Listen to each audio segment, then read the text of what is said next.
నమస్కారం తెలుపుతున్నాను. ఫస్ట్గా అయితే నేను మీరందరికీ ముఖ్యంగా స్టూడెంట్స్కి 1000, 2000, 3000, 10,000, 20,000 ఎన్ని హెల్మెట్ లేని అది అట్లాంటి మాకు ఎన్ని కేసులు అయినాయి ఇక్కడ? ఎనీ గైస్ ఎంత? 500 మొత్తం వరంగల్లో పోయిన సంవత్సరం అడుగుతున్నాను. అంతేనా? 500 ఇంకా 10,000 9 లక్షల కేసులు అయినాయి. 9 లక్షలు.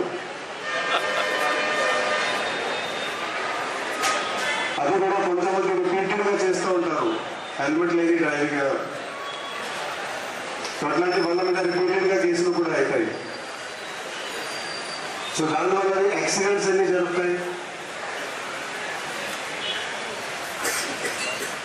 ఎన్ని మనకి ఇక్కడ వరంగల్లో చూస్తే ఎన్ని మరణాలు జరిగినాయి? ఇది ఒక సాడ్ విషయం, బట్ ఇక ఎన్ని మరణాలు జరిగినాయి ఇక్కడ రోడ్ యాక్సిడెంట్స్ వల్ల? లాస్ట్ ఇయర్ ఫిగర్ చూస్తే దాదాపు 450 డెత్స్ అయినాయి రోడ్ యాక్సిడెంట్స్లో. అది దానికి కంపేర్ చేస్తే మనం మర్డర్స్ తోటి కంపేర్ చేస్తే జస్ట్ 2 డిజిట్లోనే ఉంది అది ఫిగర్. అది ఇది ఒక పెద్ద కిల్లర్ ఉంది. ఇది రోడ్ యాక్సిడెంట్స్ జరుగుతాయి, ప్రమాదాలు జరుగుతాయి. మోస్ట్ డేంజరస్ కిల్లర్ ఉంది అది. మీరు సినిమాలలో చూసి ఉంటారు, సీరియల్ కిల్లర్స్ ఉంటారు కదా. సీరియల్ కిల్లర్ ఉంటుంది, ఇన్వెస్టిగేటివ్ మూవీస్ ఉంటాయి. మరి దాంట్లో పోలీసు వాళ్ళు ఆ సీరియల్ కిల్లర్ని పట్టుకుంటారు.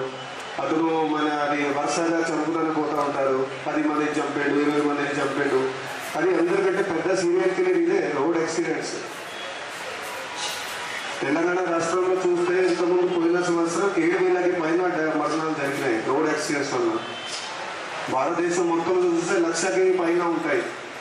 ఇవన్నీ కూడా మనది మర్డర్స్ చూస్తే, సీరియల్ మర్డర్ చూస్తే దానికి there is no comparison at all.